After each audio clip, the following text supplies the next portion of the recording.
You from GChem Uno. If not, we can talk about it anyway. As far as the bond angle, we have 180 degrees. The molecular geometry is linear.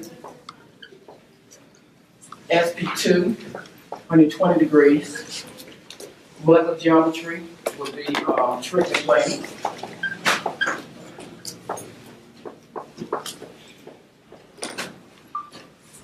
SP3, bond angle 109.5 degrees.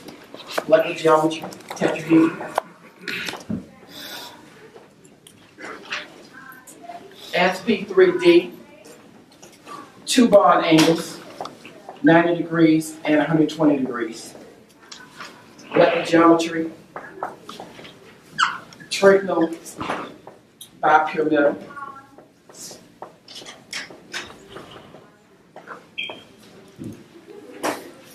SP3D2, bond angle, 90 degrees. Molecular geometry, octahedral.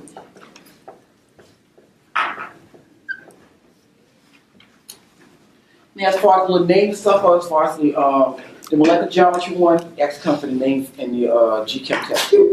I didn't make that up. I didn't make it up. And also the bond angle stuff also consistent with the geochemistry textbook.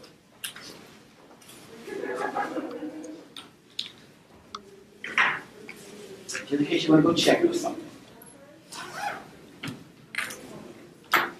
You got hybridization. You got resonance.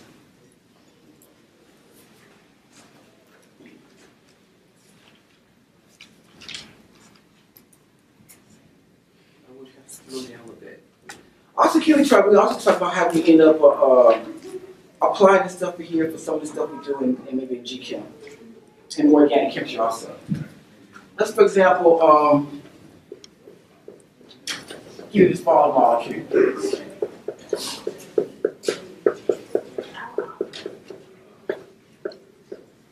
What is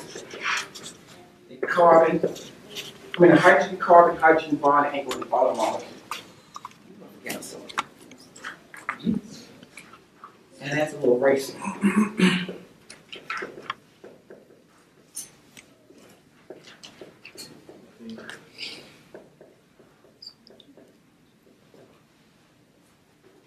One question we ask you as far as like a question exam one is what is the hydrogen bond angle to bond angle?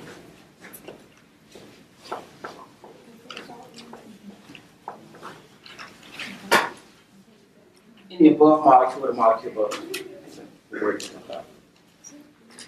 And usually when I ask particular questions, students ask me, which bond angle are you talking about? Are you talking about this bond angle? Or am I talking about this bond angle? And usually what I respond to them is, you pick. Which bond angle would you like? Would you like to have this bond angle or that bond angle? Okay. You get this better, this bond angle right here. And you may even get like a choice to make it easier for you. You get like 4 choices. You get A, 90 degrees, B, 180 degrees. We get a C, 109.5 degrees. And we give you a D, 120 degrees. Make it a multiple choice type one. So what is the bond angle with the hydrogen bond angle in this molecule? Exactamento. I'm going to tell you to wrote this up there and just now put it there. So the first thing you got to do, you got to figure out, once you know the hybridization of the central atom, in this case carbon, it doesn't matter which bond angle you actually refer to. Now again, it may look like it's 90 degrees or look like 180 degrees because of my drawing. But just because you drew it messed up doesn't mean the bond angle will be changed up because you drew it all jacked up. So the first thing you're going to do, you got to figure out what is the hybridization of the central atom, in this case carbon. And how do we say we determine the hybridization of carbon? We first relax. The atom in question is carbon. How many atoms directly attached to carbon? 4. We have 4 plus how many lone pair electrons? 0. Because we know for the carbon group 4, the total number of electrons that belongs to carbon in this case would be 4. So it needs 0 added. Since there's none shown, you might have to put any in there or in addition one also. So it'll be 0. Then we get a total value of 4. We're going to use S, P, and D to make the value of 4. You have to start with S, then use P, and then D. S max out with 1. P can go between 1, 2, and 3. So the hybridization will be sp3. And what bond angle is associated with sp3? 109.5. Why is it not 90 degrees, 180? Because when we're in 109.5, the molecule is not flat. If it was flat, you would then get 90-degree angles between the carbon atoms, between the hydrogen and carbon atom in the molecule. If it was a flat molecule, but because it's not flat, it's kind of like in the board and out the board, like two of the bonds, 3 of the bonds kind of like in the board. One is out and one is back behind. One's like forward, one is back. So it kind of gives you an impression by looking at the drawing, kind of makes you think it's a flat molecule. But the carbon atom is not a flat molecule. It's actually it expands in and expands out as far as the plane. It's like being a flat surface. But again, to try to answer the typical question right here, you really need, it's not the drawing of the molecule, it's the hybridization of the central atom. So you have to go and also try to determine the hybridization of the central atom.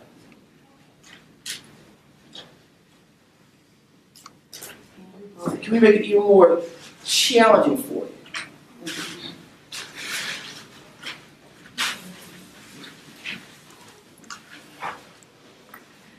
Let's, for example, if I even deal with lone pairs.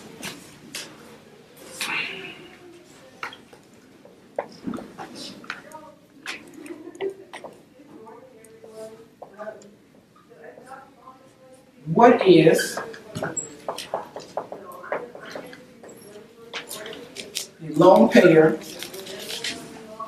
oxygen, lone pair bond angle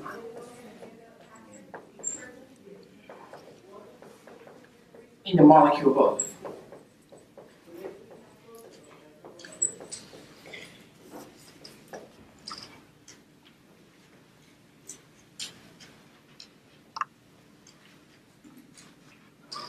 So we're going to try to find out what's the bonding between the lone pair, oxygen, and the other lone pair on the oxygen atom molecule. For this, we also got to figure out what is the hybridization of the oxygen atom molecule. Again, we're going to relax. You're like, hold on, we need to talk about the lone pair bond, the lone pair type thing. We did atoms. But once we relax, we're going to follow our rules. In order to determine the hybridization, we'll look at what? Find the atom in question will be oxygen. How many atoms direct to test oxygen? 1. Now it's a bond. And remember, don't get the bonds mixed up with the number of atoms. This is just a bond. Take this bond here, oxygen direct attached to just 1 atom in this carbon. Now the double bond of the carbon atom is still attached to 1 atom with this carbon. So it's attached to 1 atom plus. Next rule is how many lone pair electrons? 2.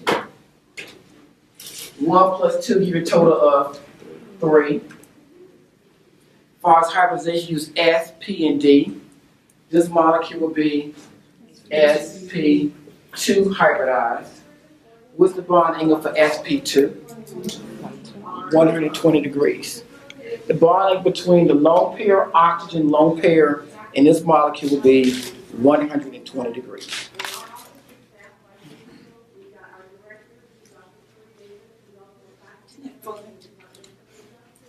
That sometimes maybe off a little bit. The reason why it's off a little bit, anybody been like far as water, the bonding in water?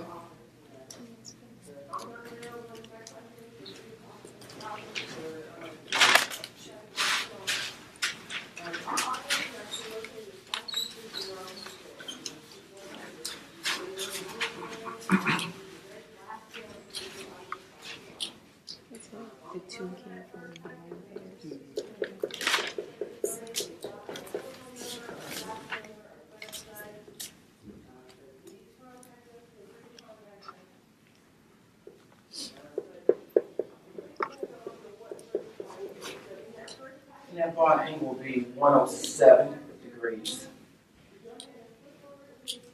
And then you have H, O, and H. And this bonding will be 104.5.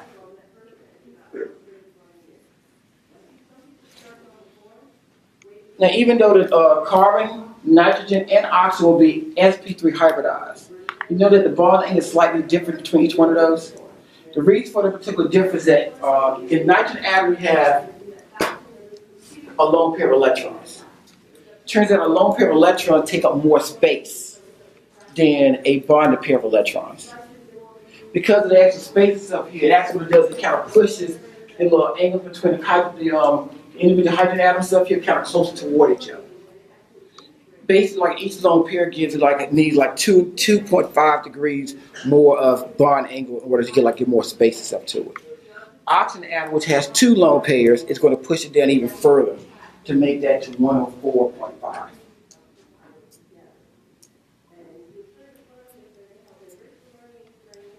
Again, it's kind of a little more trivia stuff. Not really, I would probably ask you for the class, but maybe a standardized exam may ask you for the different bond angles. And it may also ask you why is the bond angle different between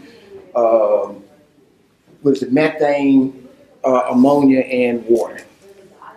And because the lone pair electrons occupy more space. And that pushes the bond angle to make the little bond angles more tight with each other. That's a side trivia note.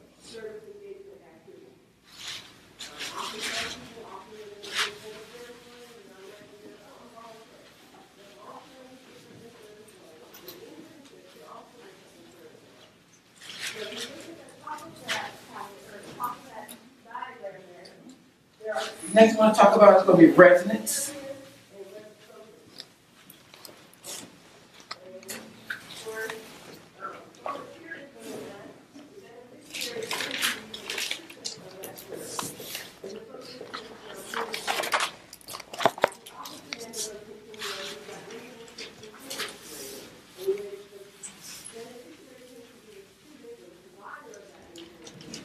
And refer back to a GChem molecule CO3 2 minus.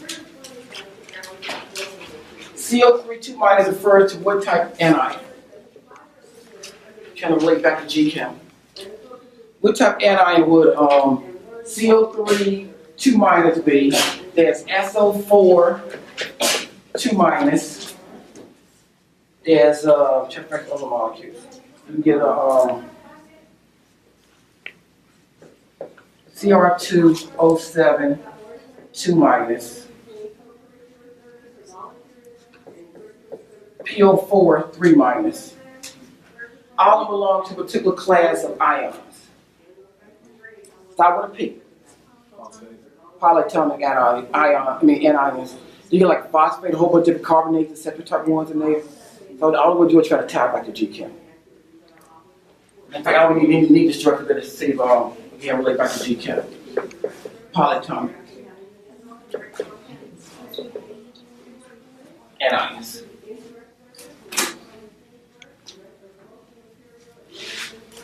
The only molecule which I refer back to is CO3 2 minus. What name would give it to the polyatomic anion CO3 2 minus? See? Carbonate. Like these answers don't want to tell me. Gotta keep it a secret.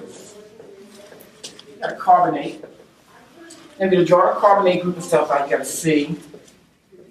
Sit your bond, you gotta have an O and O and O. And making the atoms happy. Also for them with electrons, carbon has 4 plus 6 plus 6 plus 6. That gives you 18, 22. But since you got the overall minus 2 charge, you get a total of 24 electrons. Right? So total electrons we have 2, 4, 6, 8, 10, 12, 14, 16, 18, 20, 2, 24. Then this 24 electrons do we make the atoms happy? In this particular number, again, we have 22 electrons. We end up having carbon with a what particular charge? What's the form of charge of carbon in this molecule? The way it's written.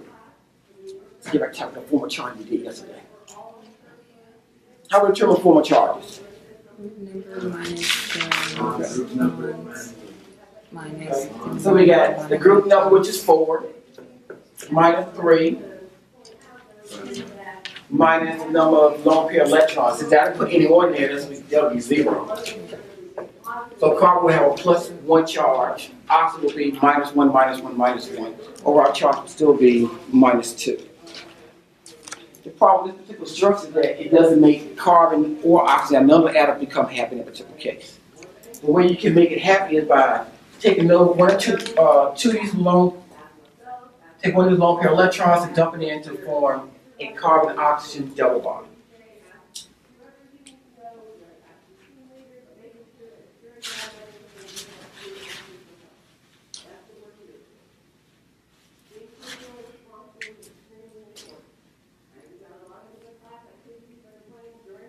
So you make the carbon happy, one of the oxygen atoms happy, and you got 2 type of oxygen atoms. In this molecule, how many types of carbon-oxygen bonds do you expect to see? 1 type or 2 types? 2. You expect to see a carbon-oxygen single bond, right? And a carbon-oxygen double bond. As far as GQ1, like the double bond going to be a shorter bond than a single bond. A triple bond will be a shorter bond than a double bond. So you expect to see 2 different type carbon-oxygen bond lengths in a molecule.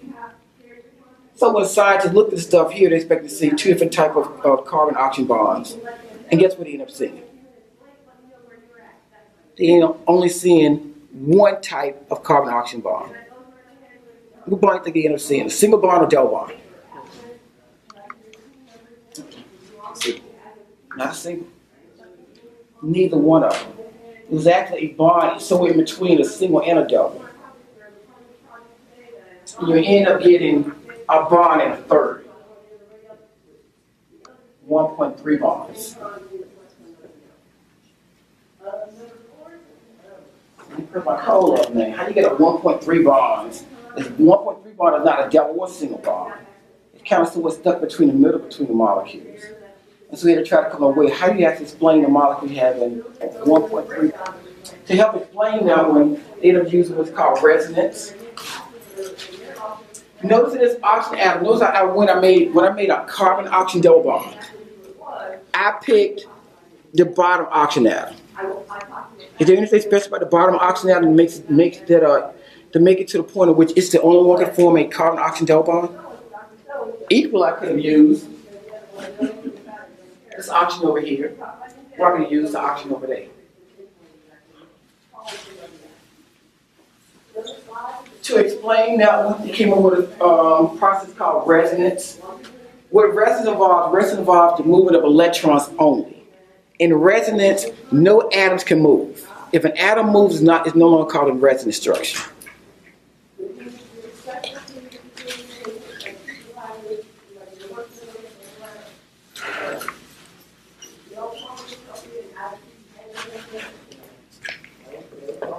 In resonance structures,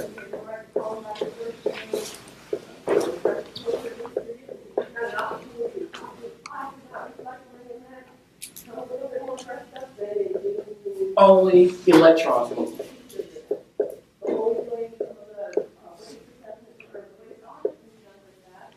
One can make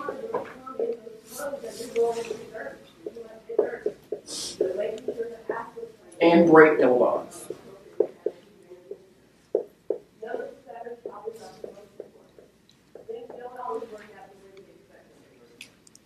So as far as the resonance structure, you can always have the molecule looking like, and what we call like numbers, 1, 2, 3.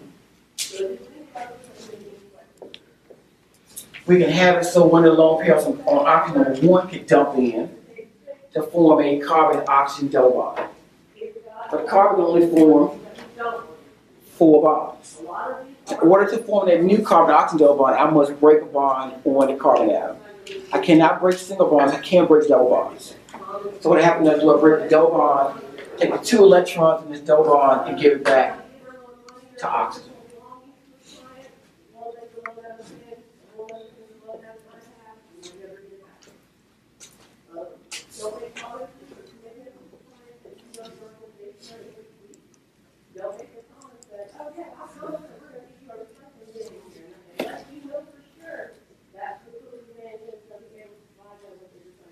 So here I went from oxygen 3 to oxygen 1. Equally, a lone pair on oxygen number 2.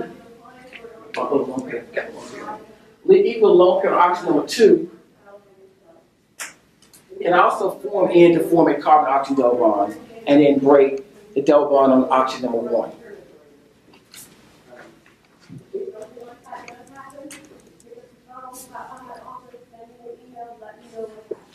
I will work with the agency and discuss the resolve, but if you don't tell me what happened, I don't know what happened to the young man. Just make sure to pick up that phone, give me a call, stop by my office, however you want to do that. The last page in that packet is talking about FMC Bronco Advance. How many of you know about FMC Bronco Advance? So you can have one of those 3 different arrangements. And here's the crazy part about it. None of those structures are actually correct. But we're going to have to use a particular structure that actually probably easy to follow.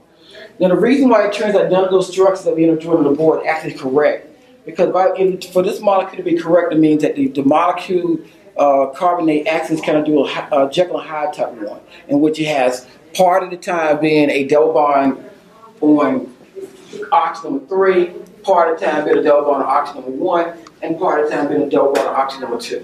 It doesn't actually jump back and forth. What you end up getting is kind of like a little mixed, blurry type picture.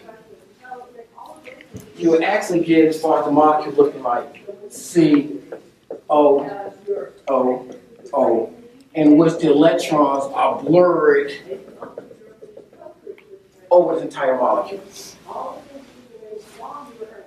The biggest problem as far as like doing a molecule with every electron stuff all blurred over is like, whoa. Trying to explain it to someone and stuff, he gets like, what in the world are you talking about? So basically, actually, the rest of the structure is actually used there to make it easier to follow, to explain why you get to a molecule in which that the electrons, instead of being actually part-time, being like a partial view between double bond and single bond between all 3 carbon atoms, all 2 oxygen atoms, is actually blurred over all of them. But because it's blurred over all of it, it makes it harder to try to explain to someone what's going on. So in order to try to explain this one, rest structure was created to try to explain this particular process. But the actual molecule really looks like this here. But it's much harder to try to follow. But as far as the class, for most stuff we are doing, we actually use the little structures that we are going to run an arrow back and forth to try to kind of like get a better picture about what's actually going on. But again, in actuality, it's really more like this one right here was that little -2 charge spread over all 3 oxygen atoms, in which each oxygen atom gives a partial negative 2/3 charge.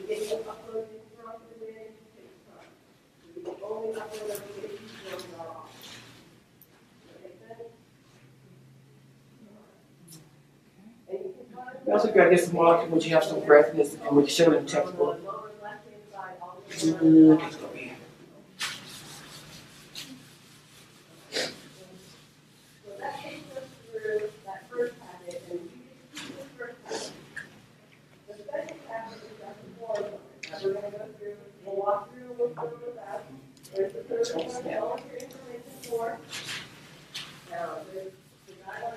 I need to hear myself.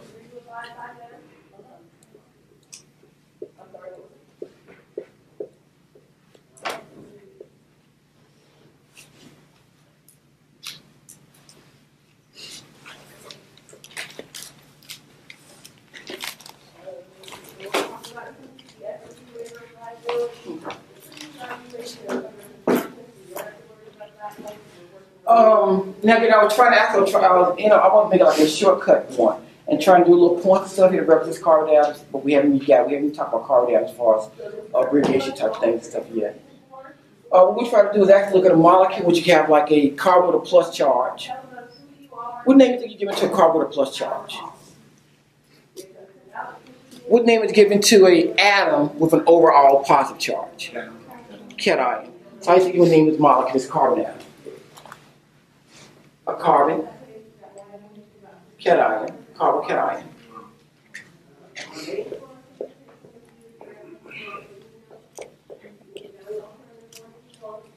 Also going to be able to determine what type of degree carbon cation we're actually dealing with.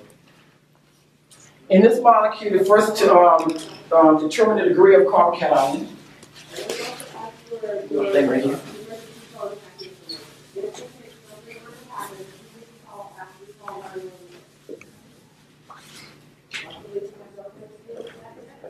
Determining the degree carbon cation.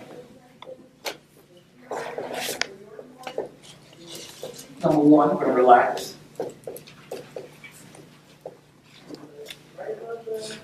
The second step, we're going to identify the plus charge, or locate the plus charge.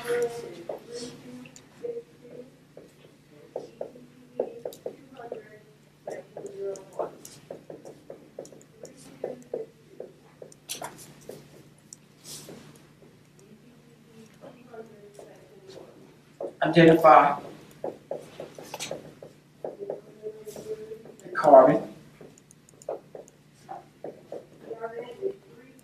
the plus charge is located on.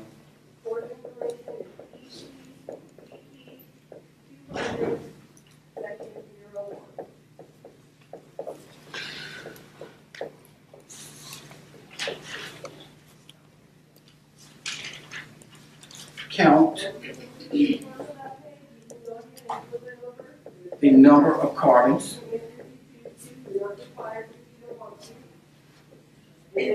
directly attached to this carbon atom.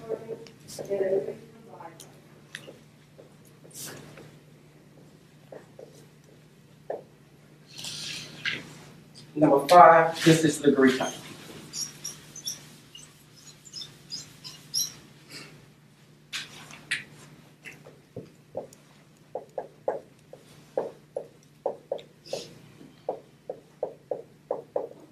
Step 4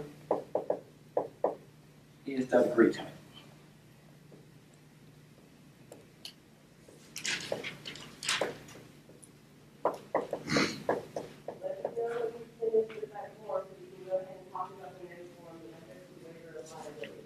So here we have our carbon atom. We deal with the degree type carbon atom in this molecule right here. For this molecule, we're going to find the plus charge. Find the carbon the plus charge is attached to, which is carbon atom right here. How many carbons are directly attached to this carbon atom? That would be a 1 degree carbon cation.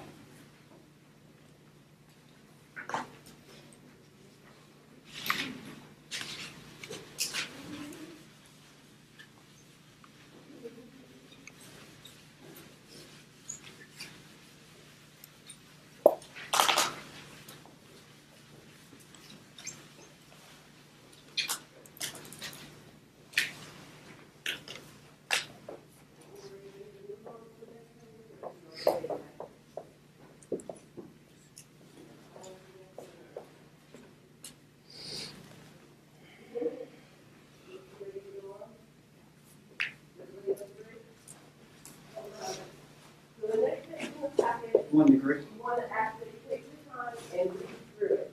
I am just going to be hitting on the highlights. I'm not going to be reading all of this front and back to you. You are going to read through it and make sure that you're understanding what you're reading. I'm just going to hit on the highlights of it. You want to go ahead and print your name at the top. And this form is saying that you are voluntarily choosing to participate in the service learning topic for this class.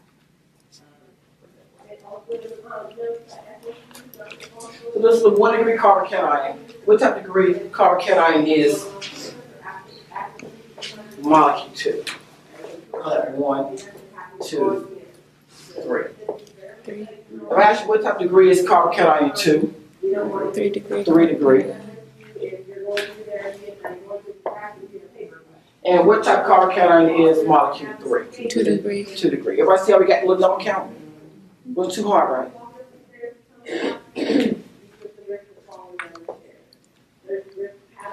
Now, as far as resonance structure, then the molecule, when the molecule actually undergoes a resonance structure, it does it for a particular reason. In this particular molecule, the overall charge of molecule 1 is an overall charge of +1.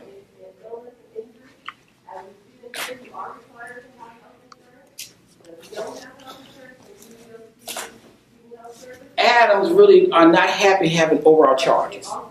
They basically would like to have it, if we can actually do some way of actually moving the little charge over to make it less than 1, the molecule wants to go ahead and move and try to get a value which it actually take the little +1 charge, and we can then have it, the little +1 charge burden being supported by more than one different carbon atom.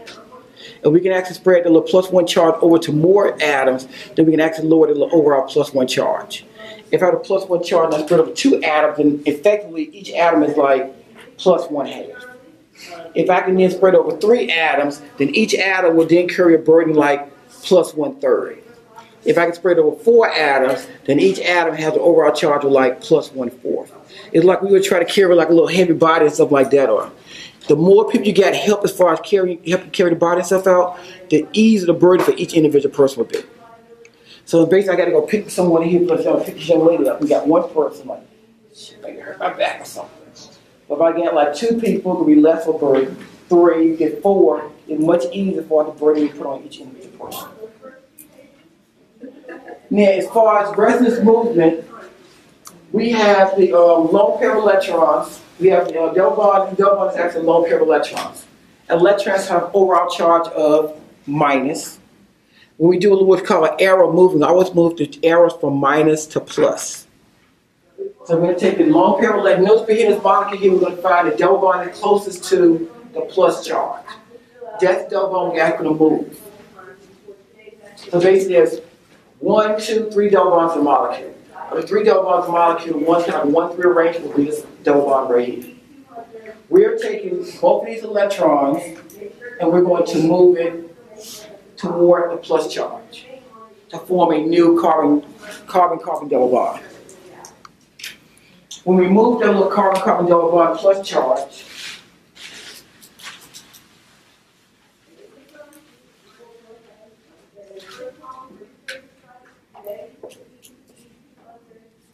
as far as the drawing, only thing we're going to do is change the carbon atom depth, the double bond we actually move. The actual structure of the molecule is not going to change. Because again, as far as the resonance structure, the only thing we allow to move in the resonance structure is the double bonds, the electrons. The arrangement of the atoms must stay the same as far as the resonance structure. So whatever the original atoms were, still stay the same original plus. Here, instead of my double bond being between these 2 carbon atoms, double bond will be located here. My plus charge then going to jump over to carbon number 3. Basically, atom number 3 is 1, 2, 3. If I move the atom plus charge, hit the plus charge go from atom 1 to atom 3. The 2 double bonds I did not move will still stay in the same place.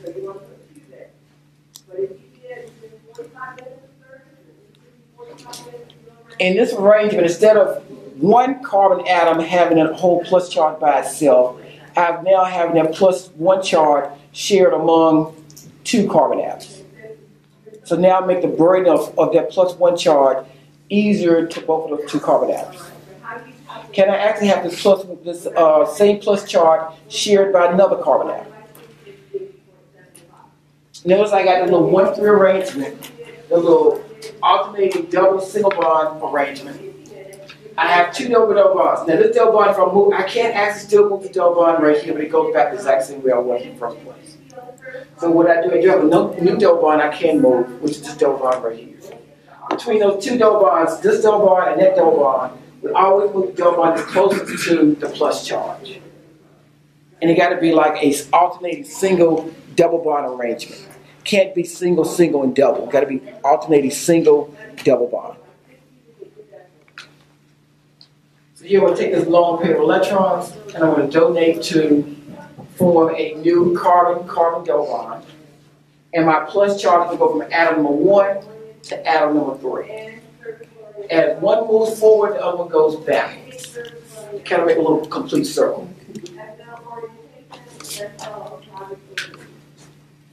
Again, the only thing I've done right here was actually move electrons to do what's called a resonance structure.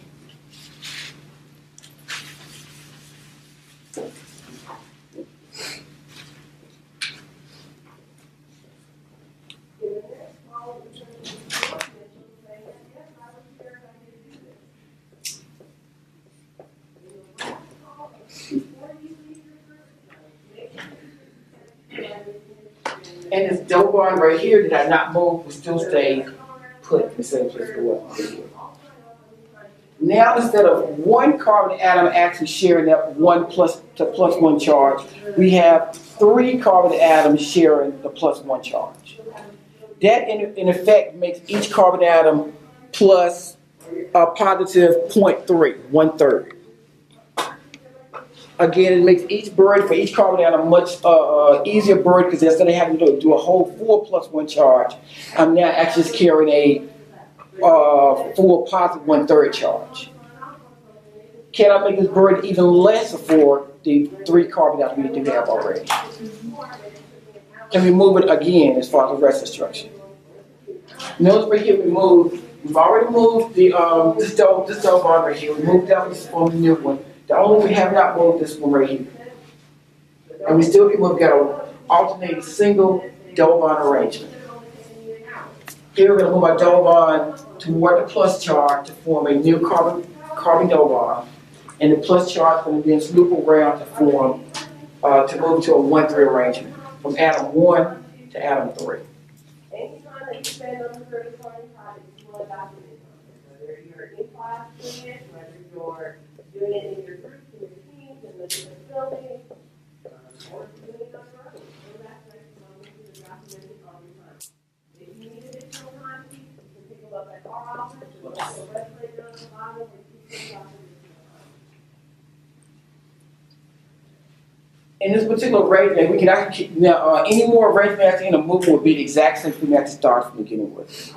If I want to move it one more time to here, I will get back to the same starting molecule. If I do an arrest atom carry the burden of a whole 4 plus 1 charge, I actually have that same plus 1 charge, but it's shared by 1, 2, 3, 4 carbon atoms. By making a little burden easier and stuff here, it actually makes the molecule more stable. So basically, with resonance stuff, you also can explain why one particular molecule is so much more stable than another molecule. Even though you look at here, you got like a 1 degree one, which is not very stable. The reason why this molecule is much more stable because that same plus 1 charge is being shared through 4 different carbon atoms, which gives each carbon atom a burden of just positive 1/4. Which doesn't quite get to 0, but it gives you much closer to 0 than a whole positive plus 1 charge.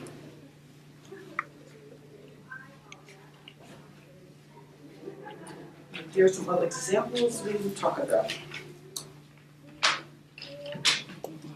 Now again, I was still in the text, as far as like the class, and I could probably go as get as creative about watching the rest of the type of structure stuff here, but I think it's one of the things you have to talk about as far as in chapter 1. Chapter 1 also talk about for types of bonds. We can talk about as far as ionic, covalent, polar covalent, non-polar covalent. Or we even talk about the types of bonds in general. Just get the types of bonds in general. If I want to do some more resonance structures first. Like I said, watch my inner rest, want to keep going back as far as the class stuff. Hopefully I can try to hopefully put it together and it's kind of more of a order that kind of makes sense and stuff out of it.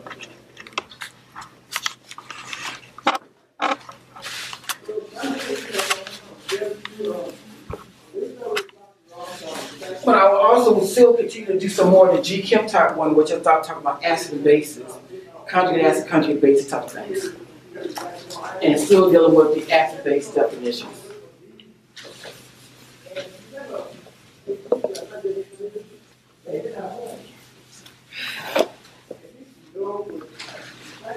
We're also dealing with the resonance structure.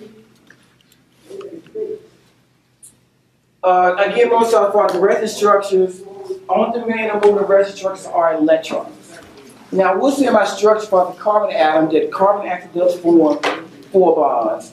What I end up doing with my structure is that I actually omitted the hydrogen atom so we get all junky up as far as putting it there. But again, carbon, in order to make each of the atom happy, so your carbon must still form 4 bonds.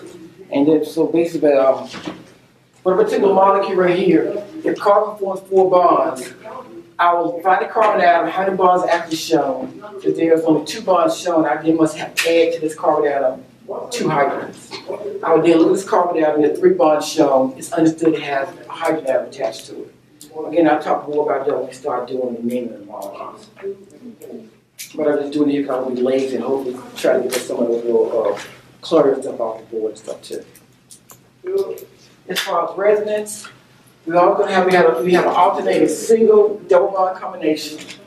And the resonance, the only thing we're going to move, only thing we're allowed to move is move the electrons. You can actually make and break double bonds. And your plus charge moves over. So you're going to have C, C, C, C, C, C, C. The same carbon structure you started out with will still be the same carbon structure you end up with.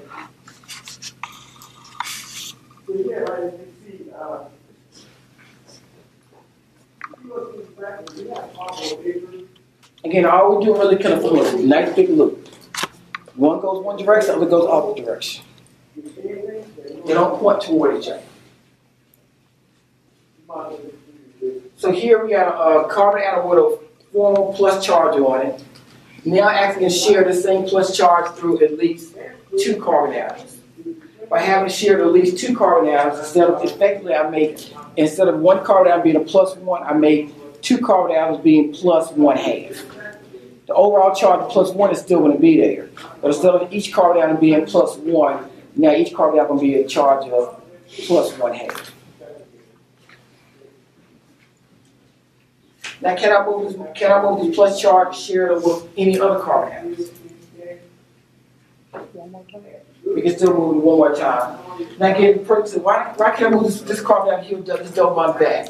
You can still move it back, but just get you back to the same thing you came over with. You kind of do like redundancy type thing. It is possible to do backwards, but the only thing really does is give you back the same redundancy which you had in the first place. Again, it's not wrong, just like redundancy, the same thing. Next we're going to move. Now we got 2 double bonds, this double bond and that double bond.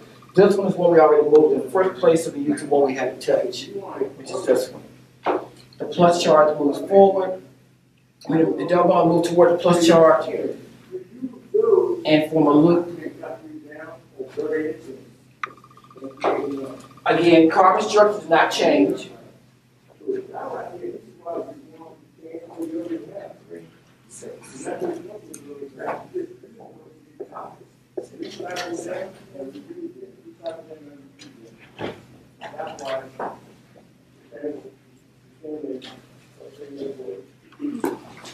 So now instead of 3 carbon atoms sharing the plus charge, we will make each carbon atom a plus 1/3.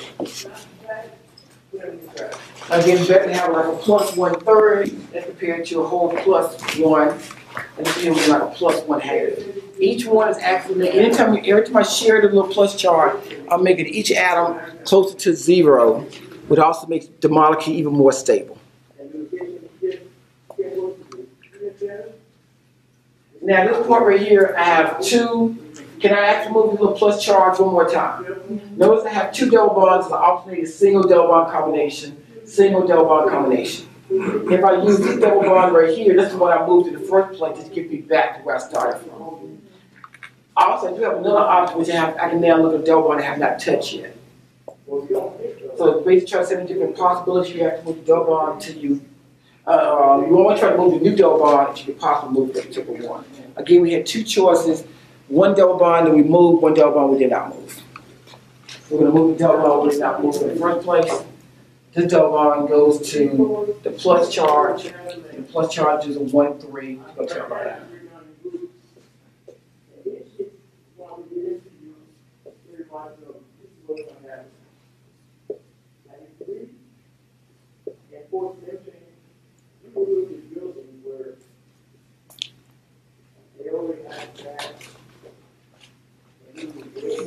Plus charge.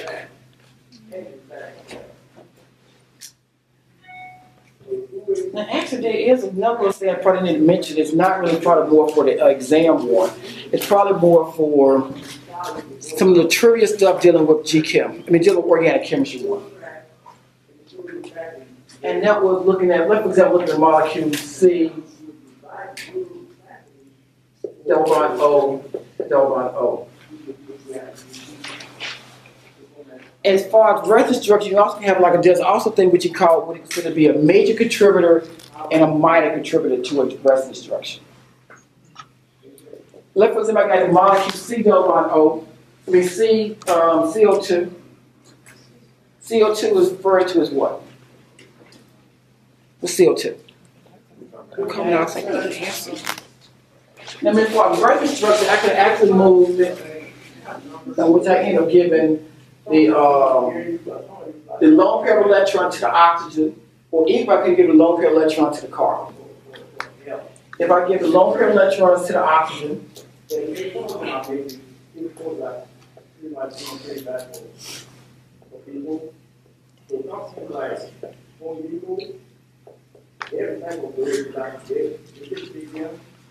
I'll make the oxygen minus and the carbon plus.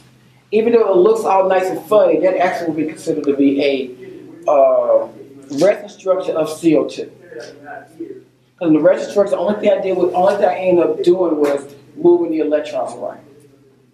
Looks kind of funny and stuff for the molecule. But as far as the overall charge of the molecule still will be 0. So add 6 dots instead of 2. Okay, as far as the total number of electrons have to be, we got 4 plus 12, should be 16 total electrons in the molecule.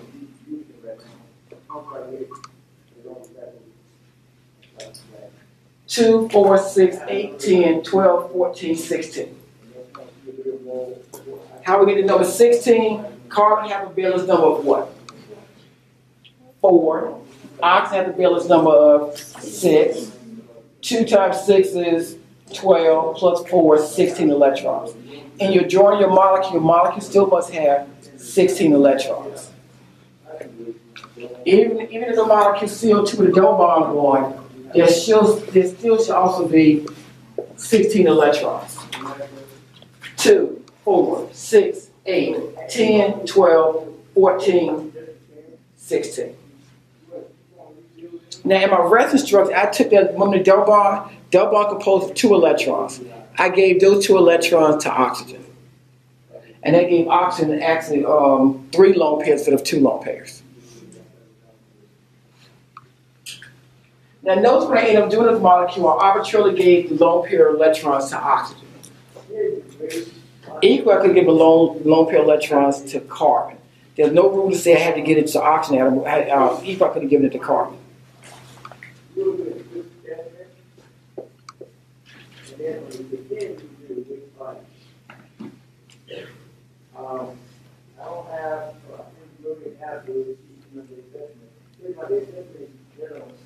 When you make the oxygen plus and carbon minus, it gets to my little lone pairs.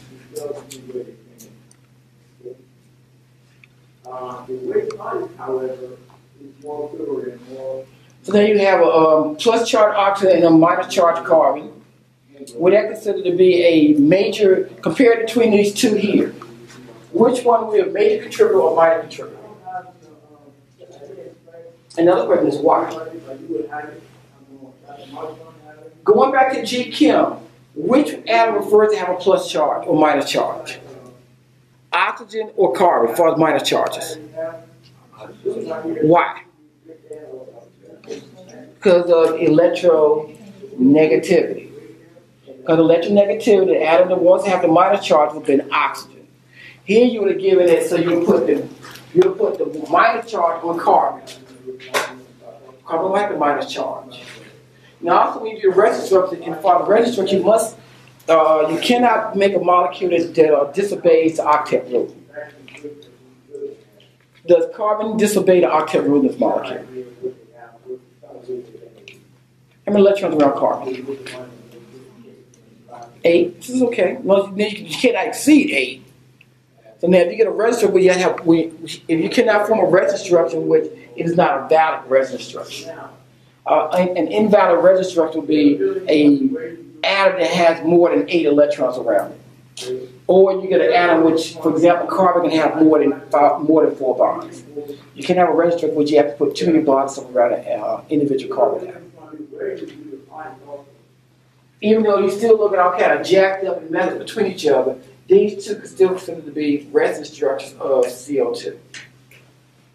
This right here would be more of a, this would have to be between the two, this is considered to be a major resonance structure contributor. This would be the minor resonance structure contributor. The reason why I consider it to be the minor one because it actually flip-flops the little electronegativity values. It now puts a plus charge on oxygen and put the minus charge on carbon. And electronegativity, I always want to put the minus charge on oxygen as compared to carbon. But again, it kind of more the little subtleties, so far like doing the little electronegativity type ones. You probably see that maybe more in G-Chem, also there's a section in organic chemistry also about the little major contributors and minor contributors.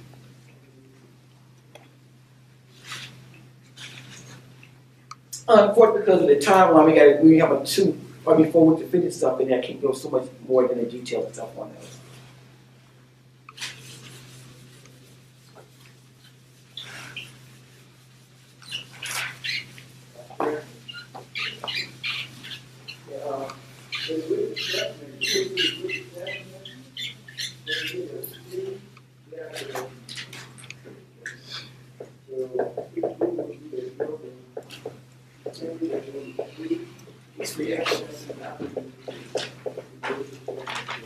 Also still a lot of, hopefully doing a review of G-Chem. And one thing doing G-Chem is doing an acid-base reaction. And during the acid-base reaction, you have an acid plus a base. And if you take sodium hydroxide and hydrochloric acid, what do you form? What's the product of any acid-base reaction? Salt and water.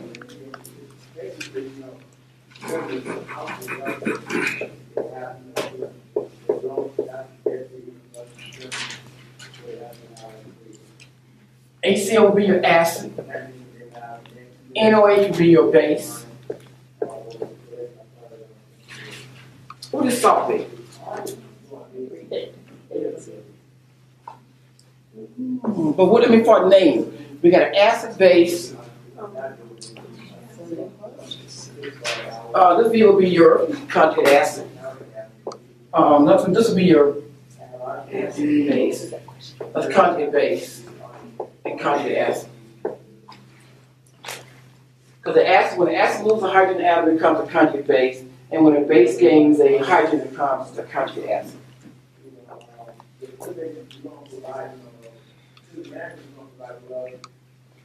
Yeah, as far as looking for heat, actually when you start doing a G-Chem, it looks all jacked up because of the metal.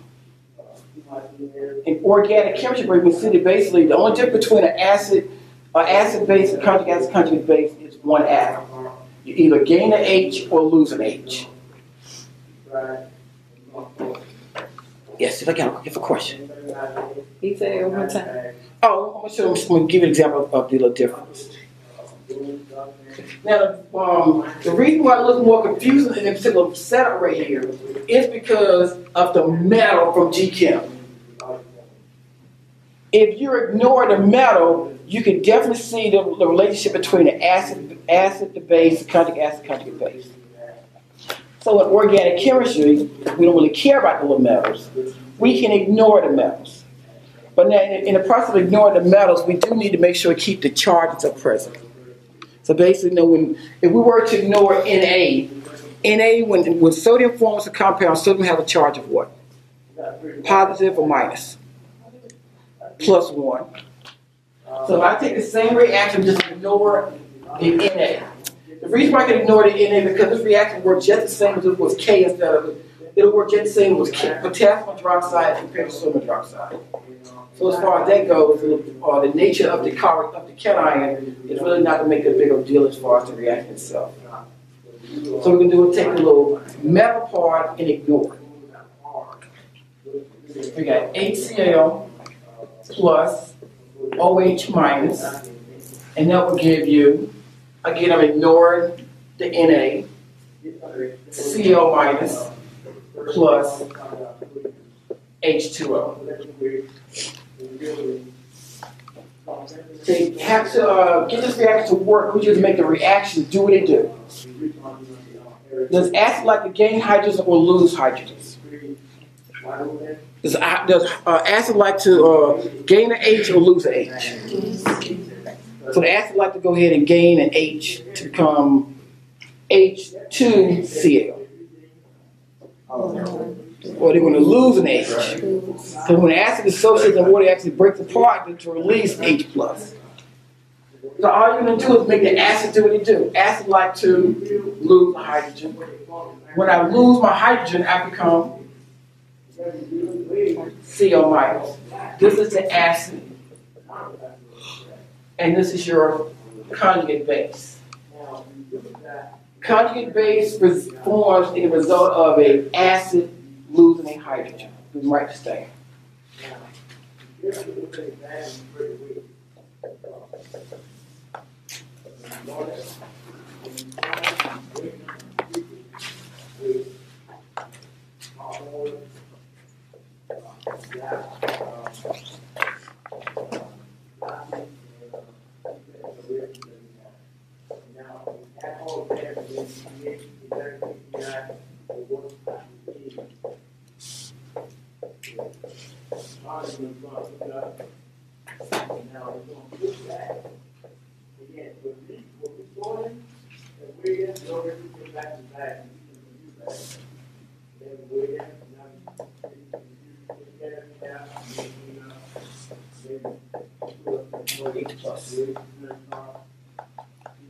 Now, as far as the acid-base relationship one, it's kind of like a little mirror image type one. You can't be both an acid and a base on both sides like that.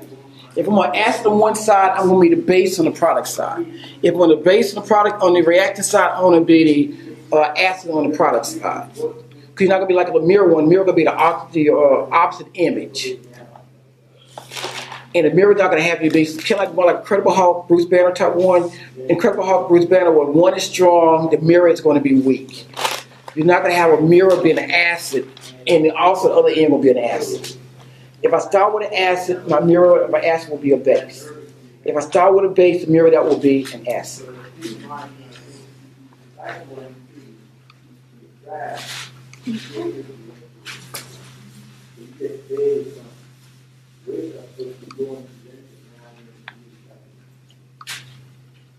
Conjugate acids.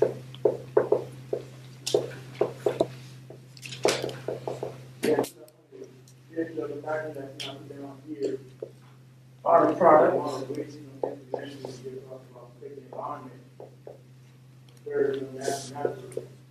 of a base gaining a hydrogen or H+. So I'm a base. Base like to gain hydrogen. If right here I am OH, if I gain the H, I become H2O.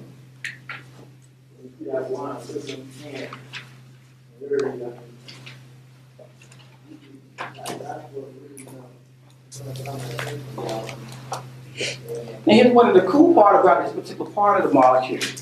If H2O is your conjugate acid, what's the nature of the base? What base did H2O come from? To get back to the base, you make the acids do what the acids do. What the acids like to do? Gain hydrogen or lose hydrogen? Lose hydrogen. If I have the H2O lose a hydrogen, I become my base, which will be OH. If I know the CO minus my conjugate base, and I want to know what acid the CO minus comes from, all I have to do what the base like to do. What the base like to do? Gain hydrogen, lose hydrogen, gain the hydrogen. If I gain the hydrogen CO minus, I become HCl. Wasn't it fun? But you're probably saying, that's a little easy. Give me something that's challenging. Jasmine was saying, give me something real tough. I'm like, Jasmine, I ain't gonna think about something real tough like that. This is Jasmine Addis.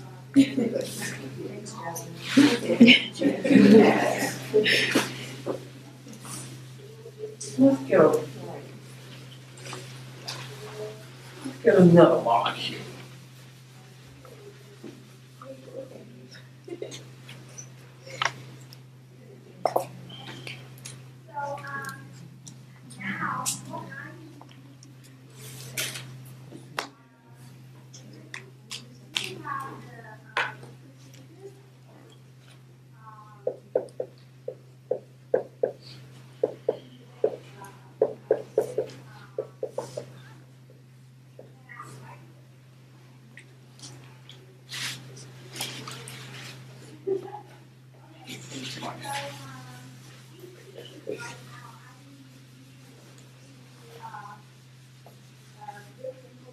And you want to draw the product or products of the following acid-base reaction.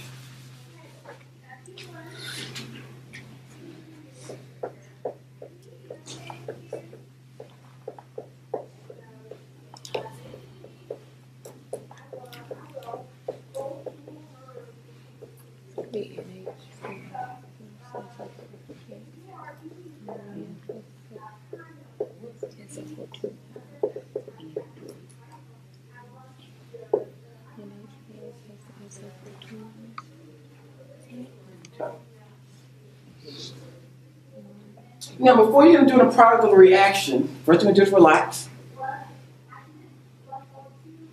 Now, the acid-base reaction, since we already know it's an acid-base reaction, we know one of our molecules must be the acid, one of the molecules must be a base.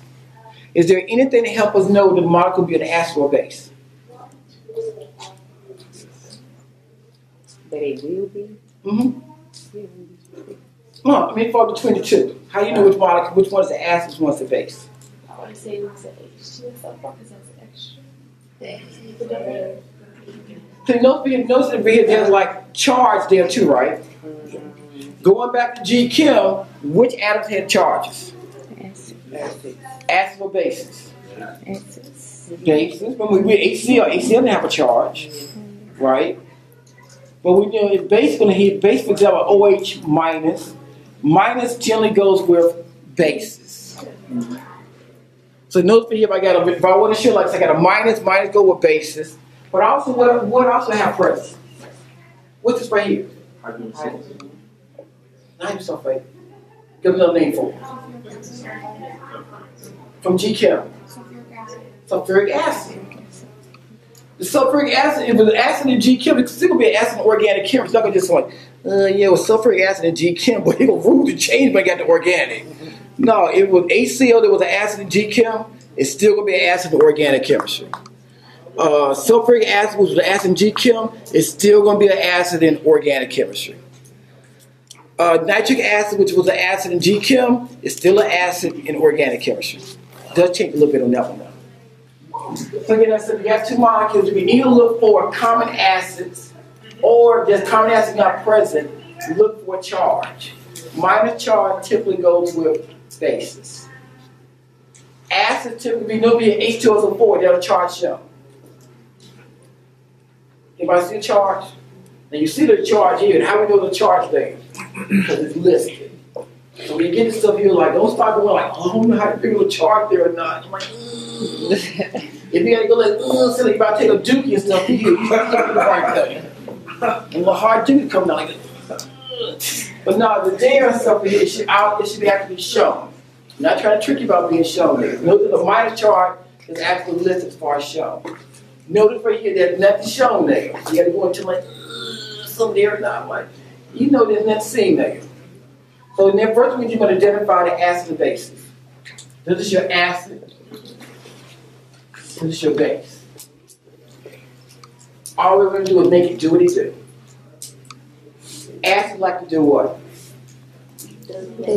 Donate an H. If I lose an H, I become what? Oh, what atoms do I come from? Look, go ahead and name it first. What do I become first? H, SO4.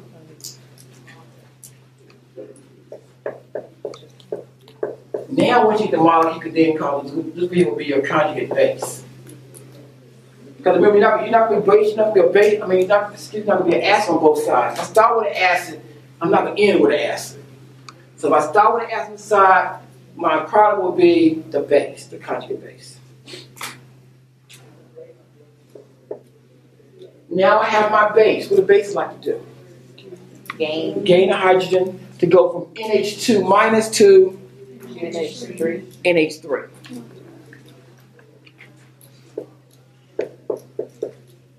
This is your conjugate acid.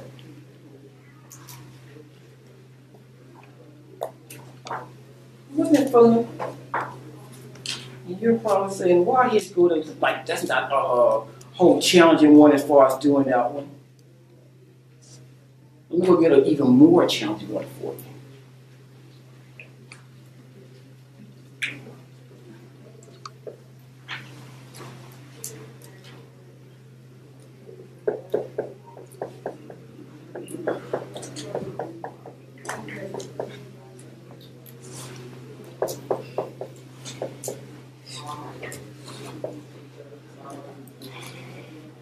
Give me a product of the following acid-base reaction. First thing to relax. In our acid-base reaction, the first thing you need to do is to identify the acid and water base. In our second reaction, can we identify either the acid or the base in the second molecule? Yes. Can we identify anything in this molecule? Yeah. What can we identify? The base. And what lesson do we identify the base? We got a minus charge. Remember in GChem, OH minus was a negative with a base. Minus charge goes with bases. So we got C3 minus going to be our base. So the first molecule must be my acid.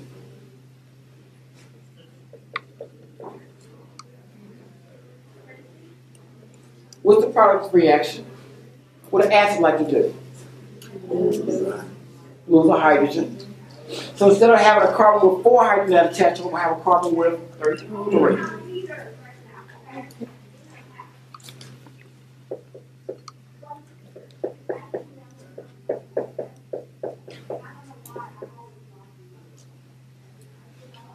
Didn't matter which carbon atom lost a hydrogen? Why not? You can all got the same. All carbon got the exact same attachment. So if I move a hydrogen atom from, there's nothing special between this carbon atom versus that carbon. Because both are the exact same. This would be your conjugate base.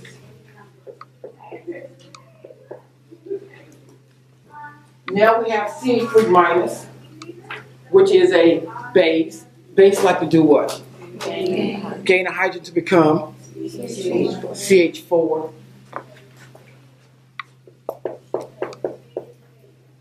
Does CH4 have a charge?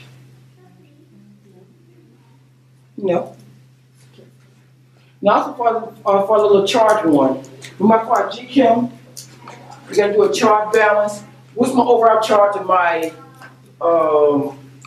reactants? Overall charge of reactants. +1, -1, 0. Overall charge is -1. To be a balanced one, my overall charge, my product also must be -1. You can't start with a 0 and then end with a -1 or something like that one. Whatever the overall charge for charge balance, if my overall charge of reactant is -1, the overall charge of my product also must be -1.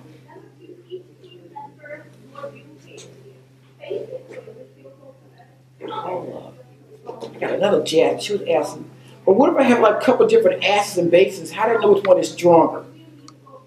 Jab, that's a pretty good question. I wasn't even expecting that particular question to come out though. Because you're asking H2O versus NH3. Which molecule is the stronger acid?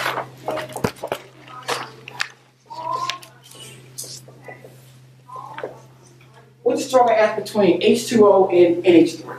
H2O. Say H3O? I mean, H2O so with NH3.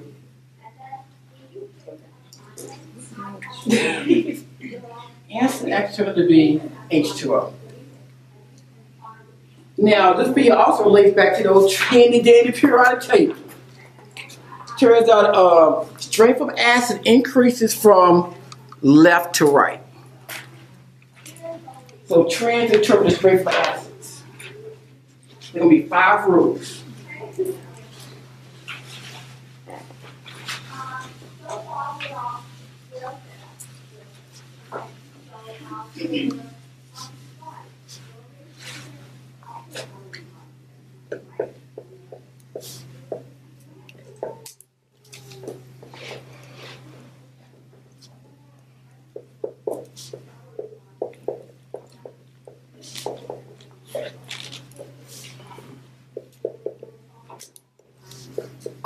Number 1,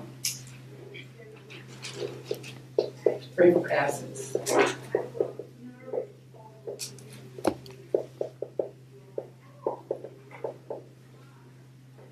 Increase from left to right.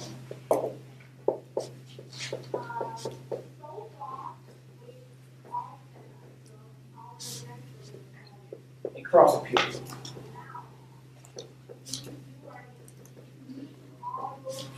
And when I do for the atom from left to right, I'm not looking at the hydrogen atom, I'm looking at the atom, the hydrogen atom directly attached to it. I'm comparing O versus N. If you look right here, like it's like O, because both atoms have hydrogen atoms in common. The hydrogen atom will be a mu point for each one of those individual molecules. So basically, I look at N versus O. Going from left to right, the strength of the acid increases going to the right. Going to the right. So we got N first, then followed by O. Well, what if I have HCl versus HBr? Which one is stronger between those two? It's a 50-50.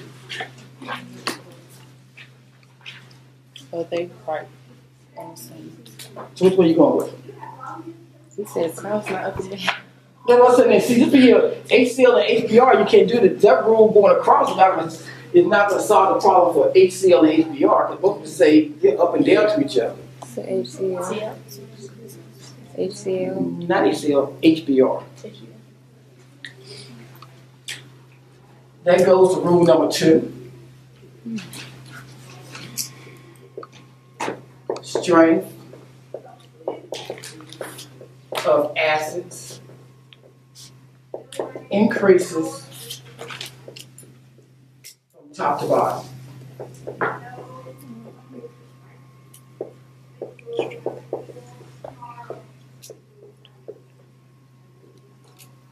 Down the column. So as far as the strength of the acid series, HF, HCl, HBr, HI. Which one is the weakest acid? HF. Hydrochloric acid is the second weakest. You know what happened though? Why we don't actually use HF because it's the weakest acid in the lab? Having the one we use HF. I mean, just thinking about it conductively, I think that you might need, if you add a treatment to it, you can't really see the changes, or you can't really measure the changes in what happens to it if you were to do this experiment. There was a good process for like students who dealing with acid process. Hey, we want the undergrad student to deal with like weak acid. And when we're like strong acid dealing with them. If you're dealing with the state about weak acids, why not use HF then? Yeah, that's the same way.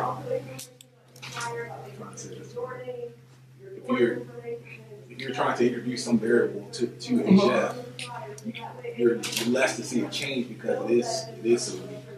Or you're less to see. Yeah, it's going to be like a weak acid. It's like it's not a really strong. It's going to be a weak acid one. So if you have a slightly different nature compared to strong acid, strong base type one. That is true, but that's really the problem. Probably HF is really more of a health issue as compared to a reaction issue. One of the problems dealing with HF is that HF eats up glassware. So you can't store it in regular bottles. But that's not really the reason. We can always make plastic glassware for you. Another problem dealing with HF is that HF has a little bad habit of leaching out the calcium from bones. So eventually you go ahead and do like for so many years of stuff doing that when you basically cause your bones to age to somebody that maybe in the 60s. You mean going somewhere and stuff, you also you like hit your hand and stuff, then also break your bone stuff in your hand.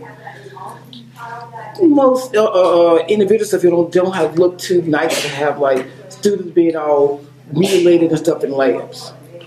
Also because like the fact about like leaching the calcium for the bones and stuff in the body, it's a bad thing. So that's the reason why we actually even use HF. And also again you got to come with a special different type of glassware. But again because it's plastic so plastic used so often now stuff here, the fact about plastic is not as big of a deal compared to the fact about it still just leaches the calcium in your bone. Which leads to a whole bunch of lawsuits in the future. But again, I want to get too much bogged down. Yes. I just have a quick question. You kind of have a problem with the H2O versus the NH3? Mm-hmm.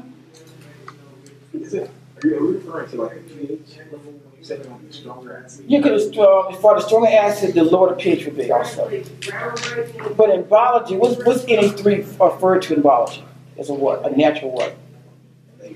Natural base. So if this is a natural base. That's what I'm saying. Like, so it's lower to be considered acid.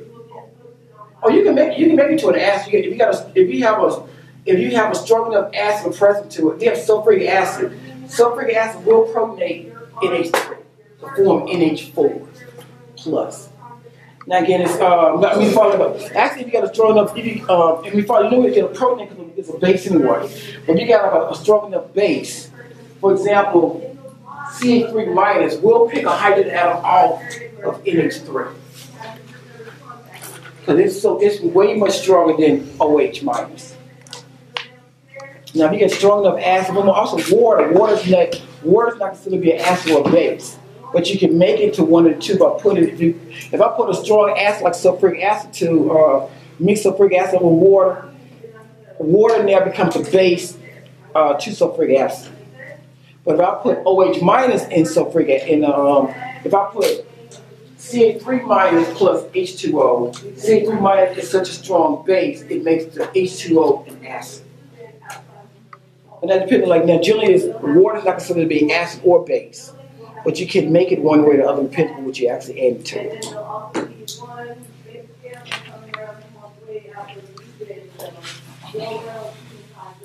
So I want to answer that particular question. What if I had CH C2H6 versus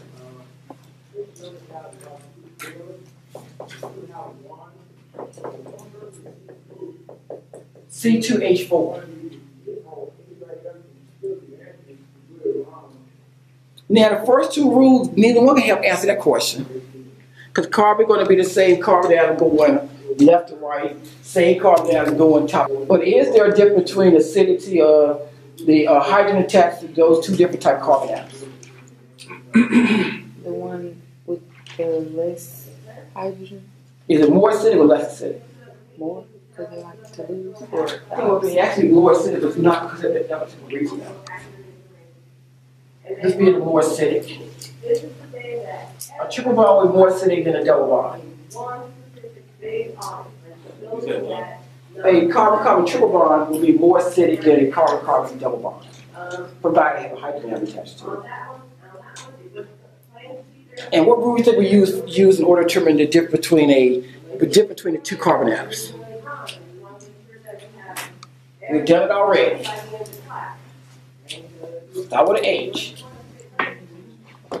Hybridization.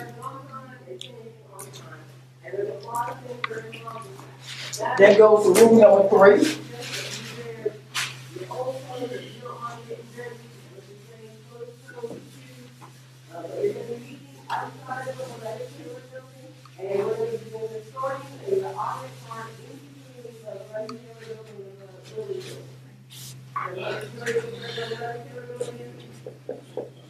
The strength of an acid. And then we'll do that as a whole class. And then on June 16th, which is that increases with increase in S character.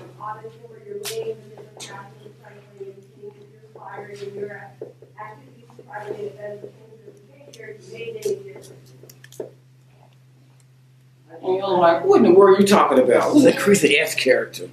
He's trying to give me the old hokey doke or something. Now for the carbon atoms, we got the carbon-carbon single bond. That will be sp3. A carbon-carbon double bond will be sp2. And a carbon-carbon triple bond will be sp. And we're going to see if it makes sense about this increase in S character. If I was looking at sp3, how many total orbitals am I looking at? How many s orbitals do we have? One. How many p orbitals?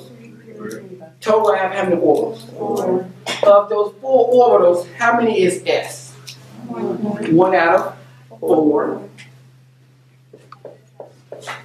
Or 25% s. Right? If I look at sp2, how many total orbitals do we have? 3. 1s, 2p, total 3. Of those 3 orbitals, what percentage is s? 1/3, which is 33%.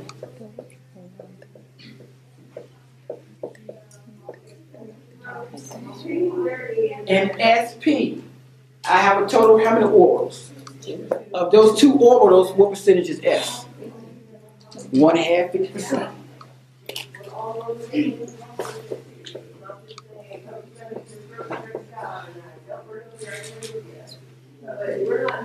Notice go from the sp3 to sp2 to sp, you go from 25 to 33 to 50%. So as you increase with S character, you also increase with acidic.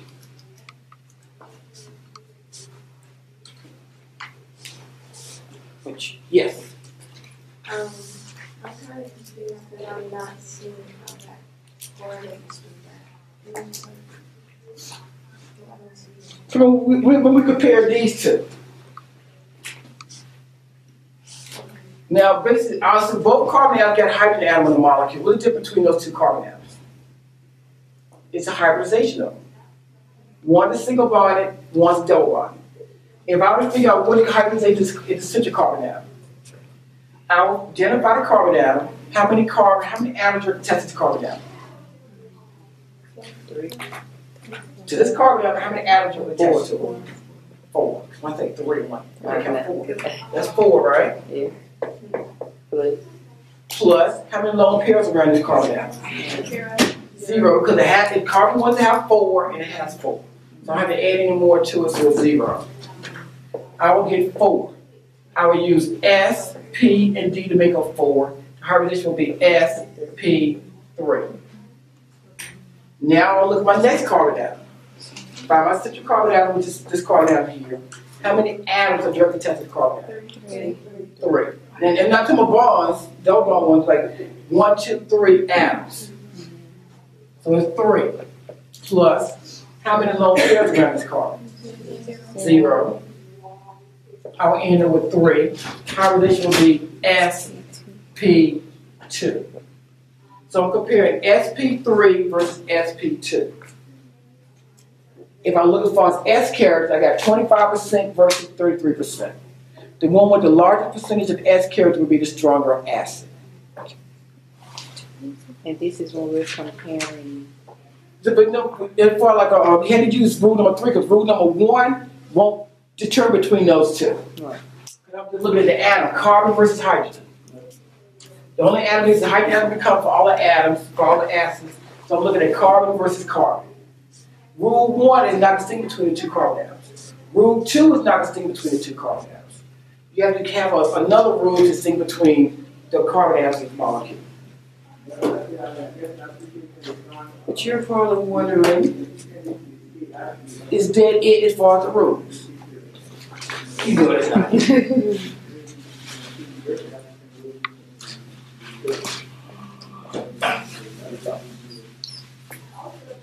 So what if I have COH versus C double bond O OH?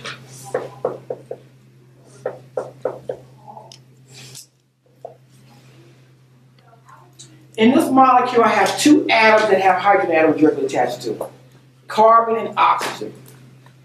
Which hydrogen is more acidic, CH or OH? When we use rules, C versus O, which one is more acidic? O, OH. And O, a hydrogen has a type of oxygen. So we have OH versus OH. Which one of those two is more acidic?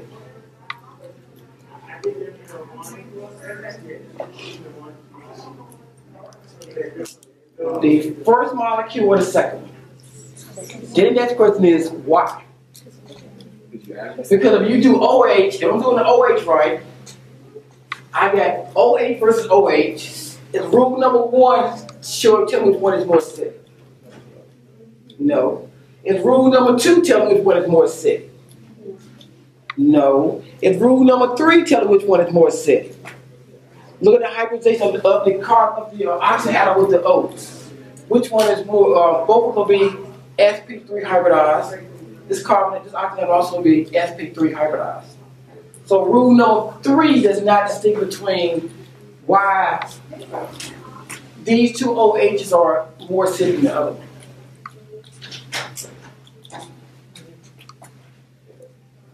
We have to go to something we mentioned about earlier in class.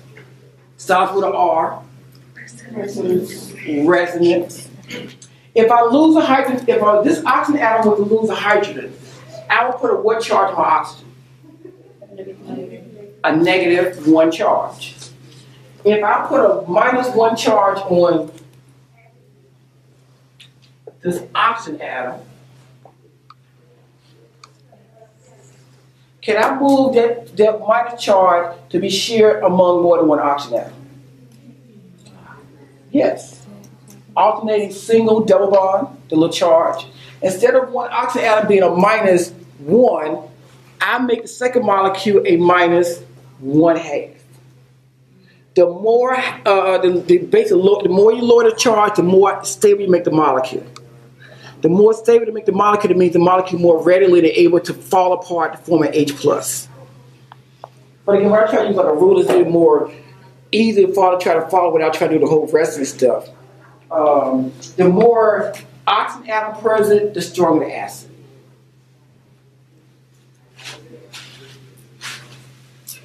Not quite the Fisher rule and stuff, but it's probably easier to follow than the whole rest of this type one. Rule 4. The more oxygen atoms present,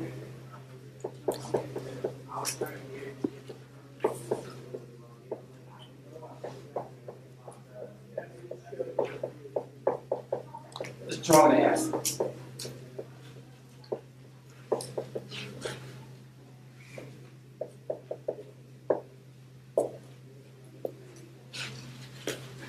For example, if you were wanting to figure out which acid is stronger between sulfuric acid and hydrochloric acid. H2SO4 versus NO3. Now, without drawing a molecule, you're probably thinking like S versus N. It's actually not S versus N. If you were to draw them out,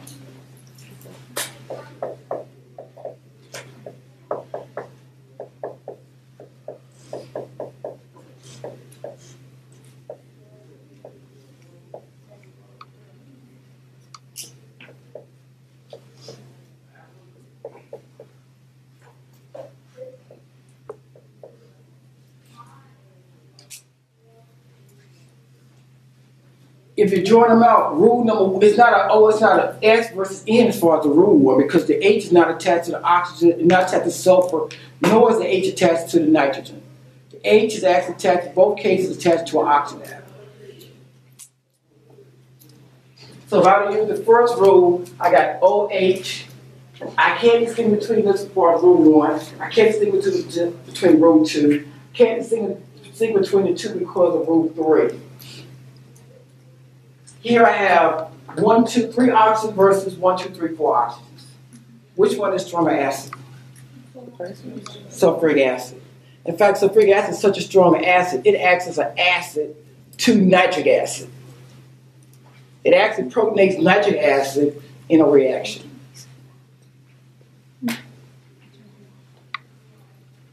Where's the one before? We have gone through 4 rules and we're still not done.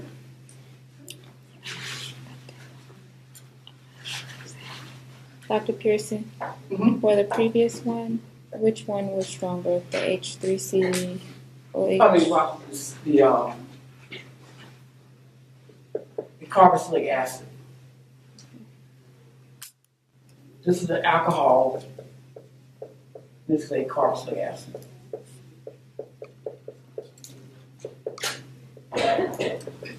I'm not thinking there was carboxylic acid. We didn't talk about the focus groups yet.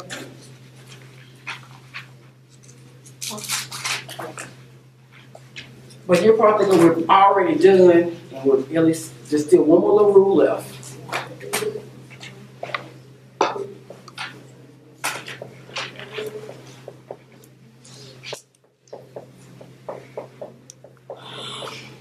Versus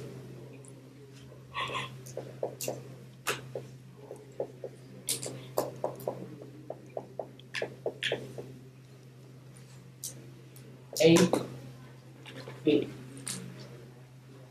Which one's the stronger acid between molecule A and molecule B? B. Now remember, all the rules we did so far could not distinguish between molecule A and molecule B. If you look at molecule A and molecule B, there's something kind of can you notice a little difference between molecule A and molecule B? What you notice different?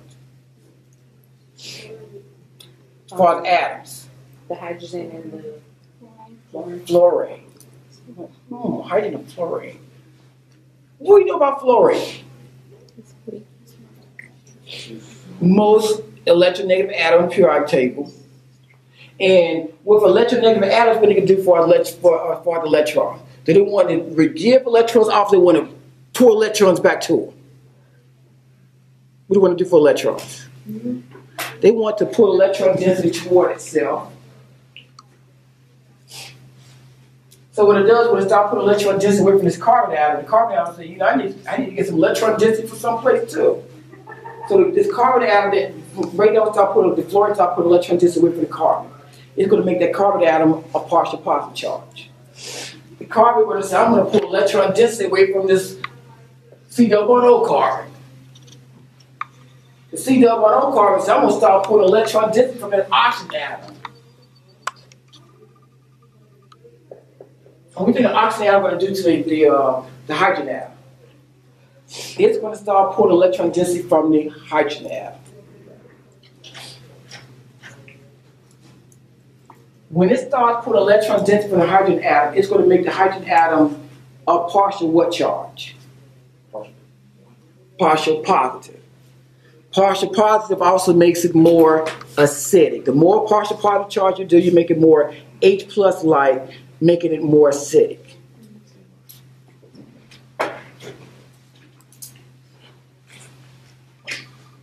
Number 5, strength of acids.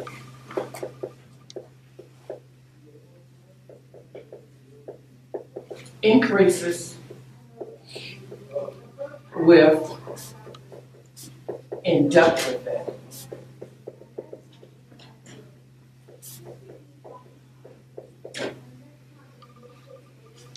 The inductive effect is the electron withdrawing effect.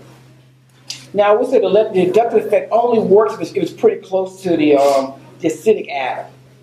If you put it far away, you put it far enough away from the acidic atom, the molecule don't even know there's a atom with fluorine atom attached to it, a carbon atom with fluorine atom attached to it in the first place. Again, it got to be pretty close to where the acidic atom would be. In the case, it's the OH group.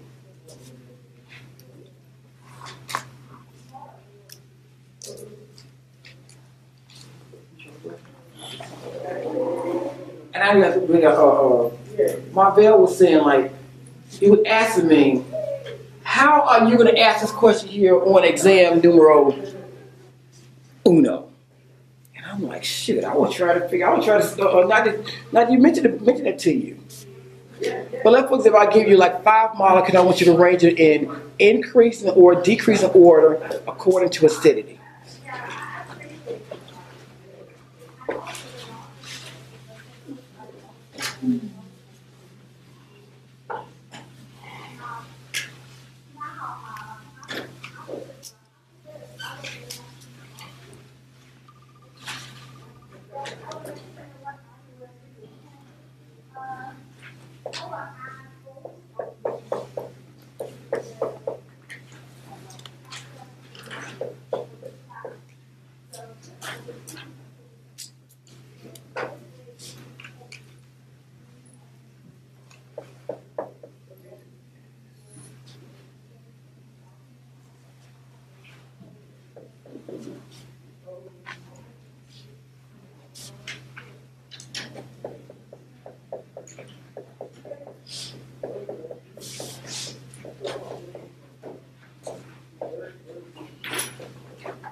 Arrange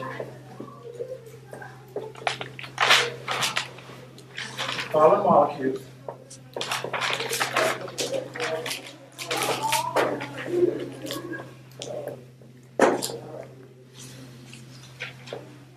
you want to increase or decrease?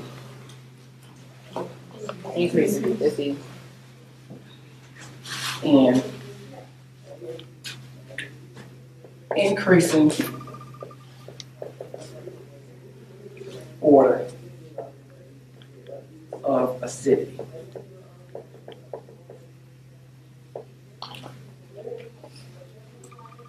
So basically, I'll give you 5 molecules. You want to arrange them in order of increase in order of acidity. The first thing we try to do is before we put anything together, we need to define what's preferred to increase. Increase it goes from what to what? The strongest to weakest, or the weakest to the strongest? The weakest to the strongest. So basically, we're going to get it together. We talk about increasing one. Because if you don't end up putting it in the correct order, you do all that work and stuff you want to, and still get the wrong answer. So first thing we do is relax before we start doing anything. We need to make sure we understand what the question is asking us. It wants to go in increasing order. It means we want to go from the weakest to the strongest. Weakest to strongest.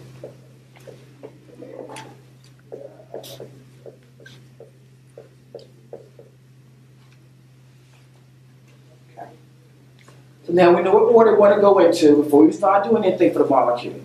Now we'll look at the molecule and look at the atoms that the hydrogen is directly attached to. We're going to see it's attached to a carbon, chlorine, sulfur, phosphorus, carbon. We're going to take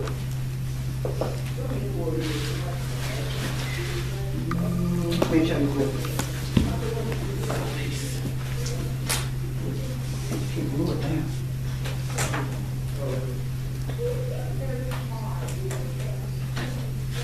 So on the periodic table, we're going to have carbon, phosphorus, sulfur, chlorine.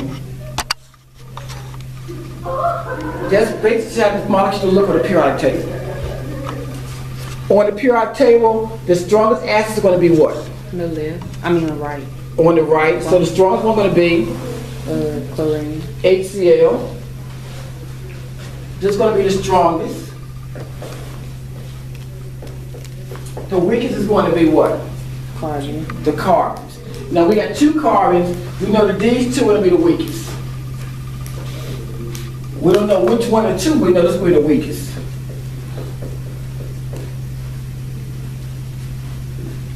Now, as far as I know, we know that the strongest is going to be Cl followed by sulfur followed by phosphorus. So we got 3 to 5 molecules already set. So we got B is going to be first, followed by, for the weakest. The weakest is carbon. We got chlorine at the bottom. This is going to be, we got B. Going from right to left, got B. Then we have C. D. Then we have D. We have not finished the first 2. Now we got, for the first 2, we got A versus E. Which one is stronger as between A versus E? A. So that makes E the weakest.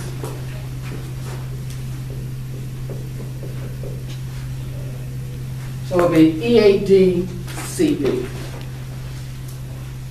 Now you try to, I like to put like 5 answers stuff in there because it's more fun to have 5. It's like 4 is no fun. Anybody probably guess 4. 5 requires you to go ahead and rank them. And even more fun would be, instead of having you tell them to put them in order, have you list the second strongest or the second weakest. More fun. And again, the stronger the weakest, stronger the weakest, the end part of it, you can about get the end part of the molecule. But we got to go to the second strongest, second weakest, you got to start ranking them. It makes it more fun.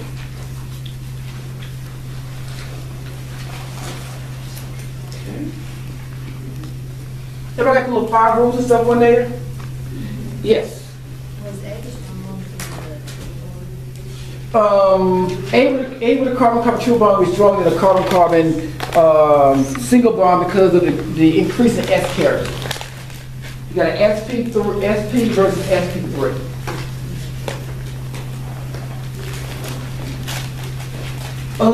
For exam numero uno, I would ask you to give me 3 of the 5 trends in order to determine the strength of an acid. You say I'll ask you to list 3 of the 5 trends in order to determine the strength of an acid. Who get to pick which 3 trends you want to use? You get to pick. Most of the time I'm going to do is try to focus on maybe the first 3 rules as far as that goes. And those we haven't tried to use every single rule, so I'm not trying to go ahead and I just want to see if you at least get a feel about when like find the strength between acid and bases. I'm not trying to get you to exhaustively so you can remember every little single thing. I do want to see, can you at least get a feel about, if I saw 2 different acid and bases, which one is strong, which one is weaker one? And why is that important in the first place? Because not all acid-base reactions lead to anything.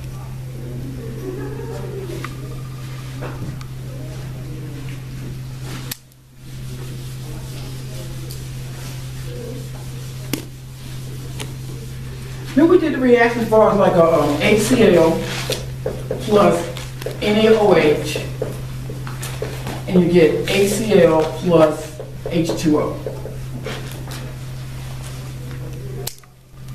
And I can put a little O minus stuff on there to make it easier.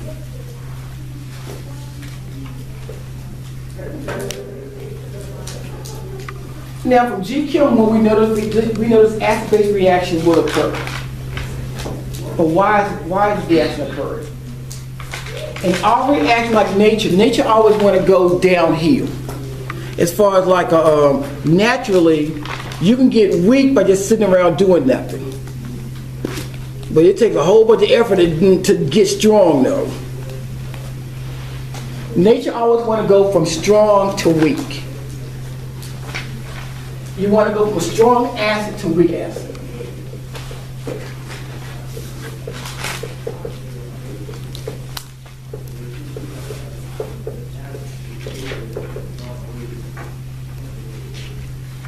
Going from strong to weak is a spontaneous process because it goes downhill. Now, in order to figure out now far as a little strong acid, we're going to compare acid versus acids. We're going to compare our acid, which is HCl, versus our conjugate acid, which is H2O. Between the two, which one is the stronger acid? Because you got C versus O. C is going to be stronger than O. HCl is a stronger acid going to water. That's the reason why the reaction is favored, because it goes from strong to weak.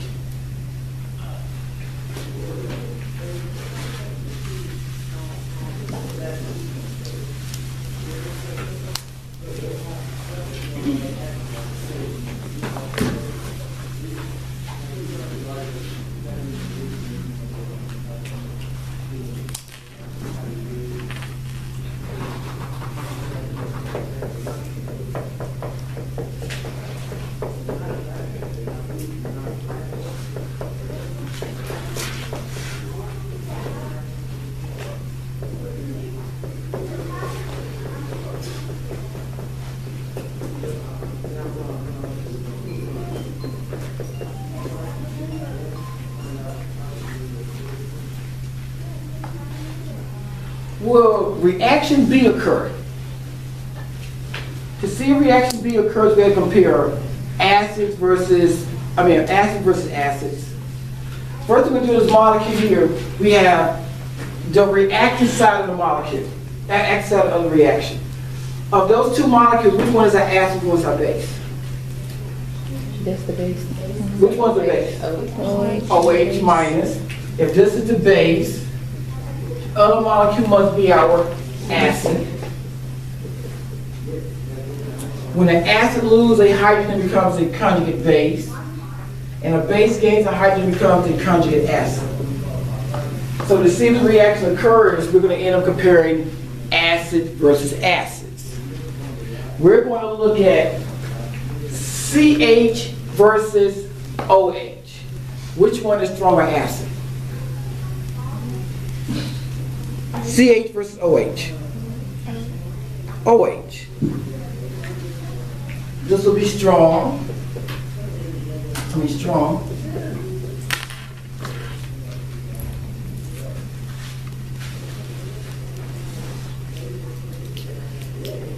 It will be weak. Where my equilibrium reaction line go? From reactant to products or products to reactants? Products to reactants.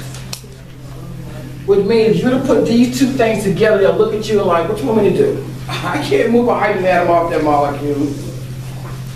I am too weak of a base to move a hydrogen atom off to move an H off a carbon single bond molecule. So just because you may put them together and call it an acid-base reaction does not necessarily mean a reaction will actually occur.